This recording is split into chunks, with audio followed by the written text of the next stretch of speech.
bienvenue à vous sur cette deuxième vidéo tutoriel de formation entièrement gratuite destinée au calcul en gestion commerciale.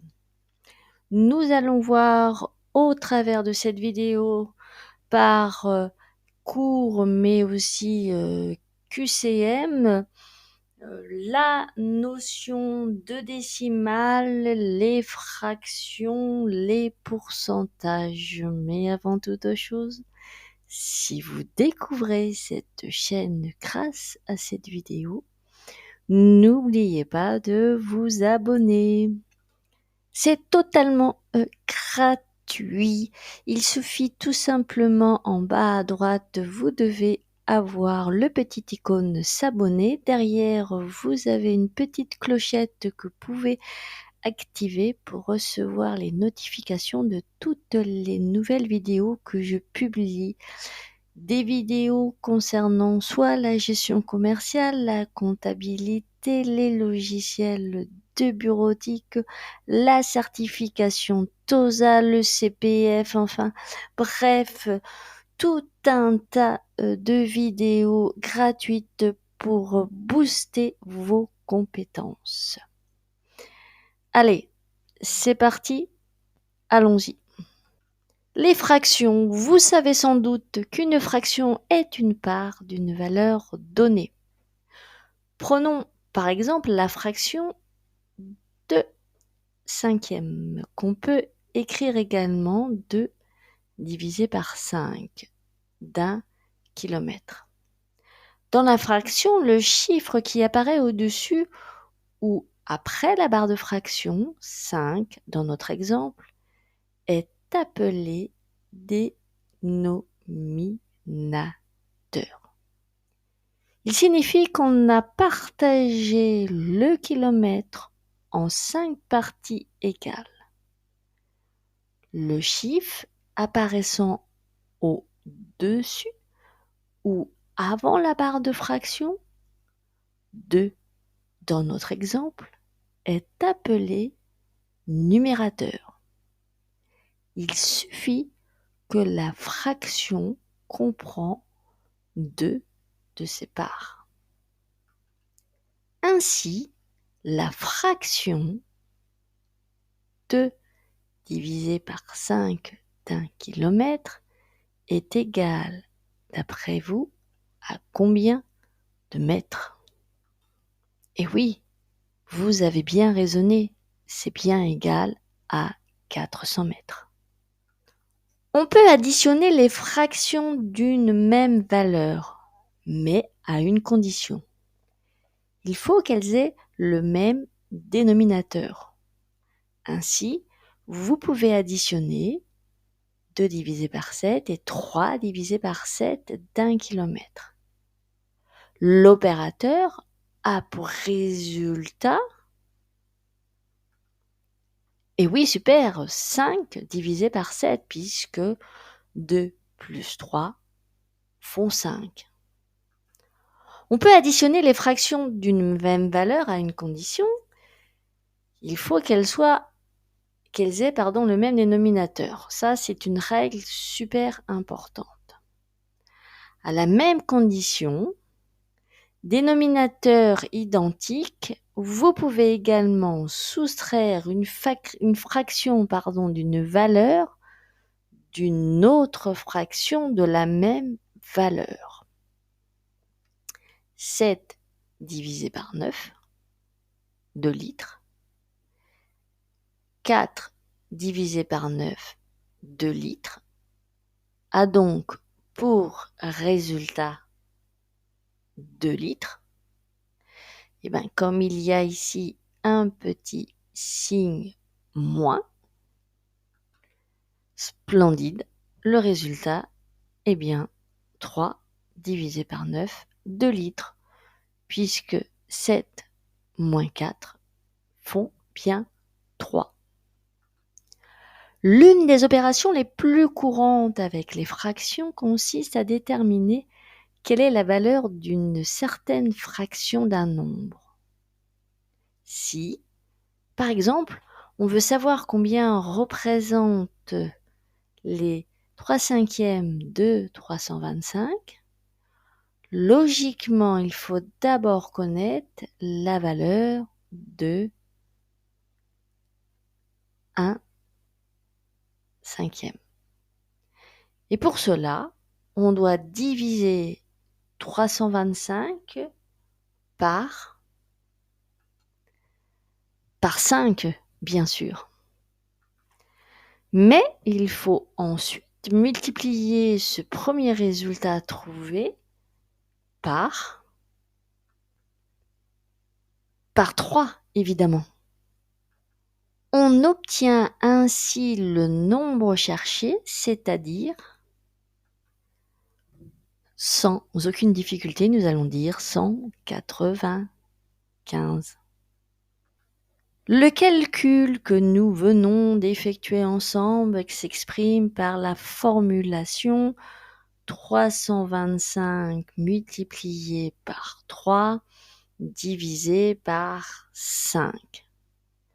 Remarquez que l'ordre dans lequel on fait les opérations est différent. 325 divisé par 5 égale 65 et 65 multiplié par 3, 195.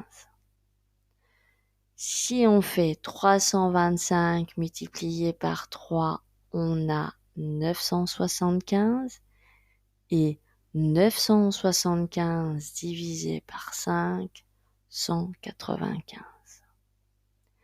Si on fait 3 divisé par 5, on obtient 0,6 et 0,6 multiplié par 325 est égal à 195. En gestion, on est très fréquemment amené à manipuler des fractions ayant le dénominateur 100. Cependant, on ne dit pas, comme pour une fraction ordinaire, 20 divisé par 100, 20 centimètres, mais 20% en abrégé 20%. Donc, la notion 75% d'un kilomètre représente combien de mètres? 750 mètres. Vous n'avez aucune difficulté? C'est bon? On peut continuer? Le gros avantage des pourcentages consiste dans le fait que ces fractions ont pour dénominateur 100. Les calculs en sont grandement facilités puisque les divisions par 100 ne nécessitent aucun calcul. Par exemple, pour trouver 25% de 300, on effectue d'abord la division de 25 par 100 qui a pour résultat 0,25 et on calcule simplement 300 multiplié par 0,25, ce qui nous donne le résultat de. Il me gronde parce que je n'avais pas fait le calcul, donc je lui dis 75 et là il me répond on ne peut pas trouver plus juste. De même, 30% de 90, c'est égal à quoi? C'est parfait, c'est bien égal à 27. On dit que 0,25 est la notion décimale du pourcentage 25%. Donc, la notion décimale de 0,41 correspond à 41%, bien sûr. Et 77,5% a pour notion décimale, dites-moi tout. Bravo, mais oui, c'est bien 0,775. Pour augmenter ou diminuer un nombre d'un certain pourcentage, on peut bien sûr calculer le montant représenté par son pourcentage, puis l'additionner au nombre. Mais on peut obtenir le résultat en une seule opération. Il suffit d'ajouter mentalement la notion décimale du pourcentage à 1 et de le multiplier le nombre par le chiffre trouvé. On désire par exemple augmenter 750 de 18%. On a alors 750 multiplié par 1,18, ce qui nous donne le résultat de 885. Le résultat est équivalent à 750 multiplié par 0,18, soit un résultat de 135, puis 750 plus 135 égale 885. À l'inverse, pour baisser un nombre d'un certain pourcentage, on retranche la notion décimale de 1 et on multiplie le nombre par le chiffre trouvé. Par exemple, on désire baisser 750 de 12%. 1 moins 0,12 est égal à 0,88. 750 multiplié par 0,88 est égal à 660. Selon le même principe, on peut aisément calculer de quelques pourcentages un nombre a été augmenté ou diminué. Par exemple, de quel pourcentage une valeur égale à 875, nombre de départ, a-t-elle varié si cette valeur est devenue 1085, le nombre d'arrivées? Il suffit de diviser le nombre d'arrivées par le nombre de départs et de faire la différence entre 1 et le quotient obtenu. Dans notre exemple, nous aurons ainsi 1085 divisé par 875 qui est égal à 1,24 et 1,24 moins 1 c'est égal à 0,24. La valeur 875 a donc été augmentée de 24%. Dans le cas où la valeur a été considérablement augmentée, le résultat de la soustraction peut être inférieur à 1. Si par exemple, notre valeur 875 est devenue 3010, nous avons 3010 divisé par 875, ce qui est égal à 3,44. Et 3,44 moins 1 est égal à 2,44. La valeur a été augmentée de 244%.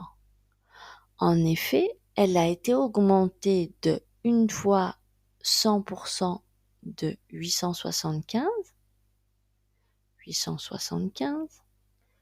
plus une fois 100% de 875, ce qui donne 875, plus 44% de 875, ce qui fait 385, et le total de tout ça, 875 plus 875 plus 385 nous donne 2135.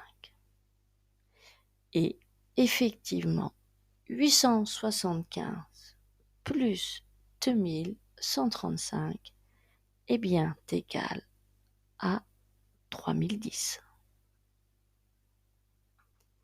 Si la soustraction a pour résultat 1,18, 118. Cela signifie donc une augmentation de 118%, alors que 3,33 représentait une augmentation de 333%. De quel pourcentage un nombre a-t-il été varié? Dans le cas où la valeur a diminué, il s'agit naturellement d'une baisse. Le quotient est alors inférieur à 1. Dans ce cas, il ne faut pas retrancher 1 du quotient, mais retrancher le quotient de 1. Ça va? Vous suivez toujours? Bon, super. Par exemple, nous avons 825, nombre de départ, et 726, nombre d'arrivée. Nous calculons 726 divisé par 825, ce qui donne 0,88, et 1 moins ce résultat, 0,88, est égal à 0,12. La baisse est de 12%. Voici un petit moyen mémotechnique. Vous avez deux valeurs, x valeur de départ et y valeur d'arrivée. Vous vous posez la question que représente y par rapport à x. Vous devez toujours diviser par le nombre qui vient après le mot par rapport. Si vous le désirez, vous pouvez additionner ou soustraire les pourcentages d'une même valeur. Par exemple, 0,25 plus 0,31 égale 0,56. C'est-à-dire, et oui, parfait, 56%. Calculez un nombre à partir de la valeur d'un de ces pourcentages. Si vous connaissez la valeur que représente un pourcentage d'un certain nombre, vous pouvez aisément calculer ce nombre. On sait par exemple que 25% d'un certain nombre sont égaux à 125. On fait le raisonnement suivant. Si 25% égale 125, 1% égale 125 divisé par 25, c'est-à-dire 5. Et 100% valent 100 fois plus, c'est-à-dire 500, qui est le nombre cherché. On a donc fait le calcul suivant. 125 divisé par 25 multiplié par 100, ce qui nous donne 500. L'ordre dans lequel sont effectuées les opérations étant indifférent. Le calcul que nous venons d'effectuer peut également s'exprimer ainsi. 125 multiplié par 100 divisé par 25, ce qui nous donne là encore 500. Si nous divisons le haut et le bas de cette dernière formule par 100, ce qui ne changera rien au résultat, notre calcul devient 125 divisé par 0,25, ce qui est égal aussi à 500. Nous constatons alors que pour trouver le nombre, il suffit de diviser la valeur du pourcentage par le pourcentage en notation décimale, c'est-à-dire 0,25 bien sûr. Quel est le nombre dont 33% également 858?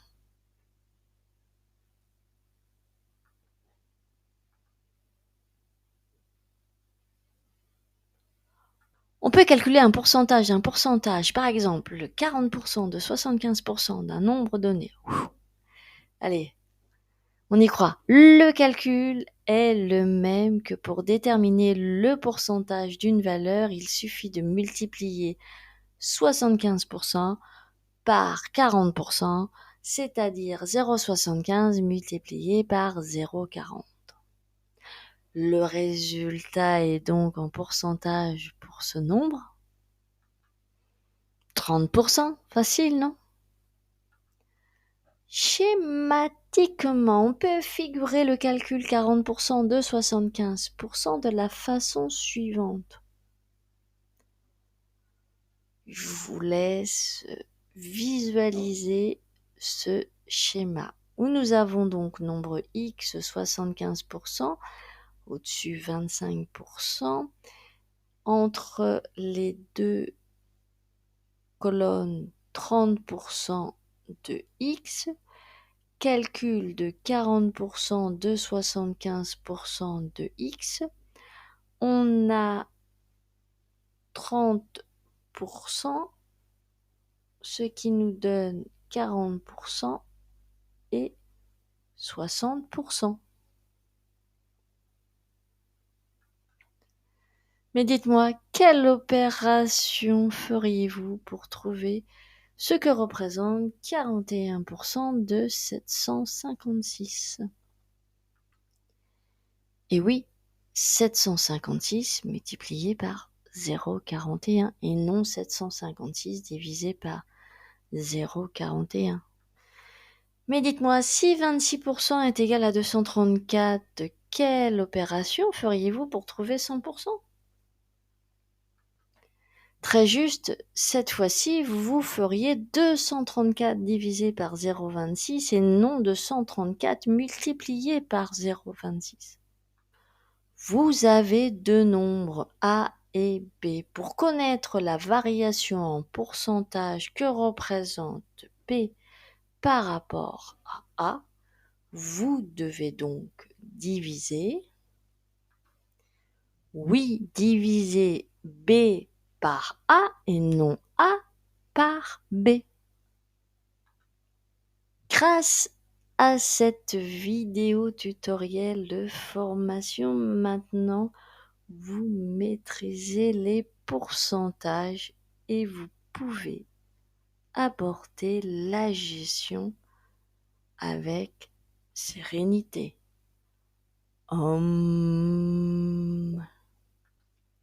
Et bien voilà, cette vidéo tutoriel de formation calcul pourcentage gestion commerciale est terminée.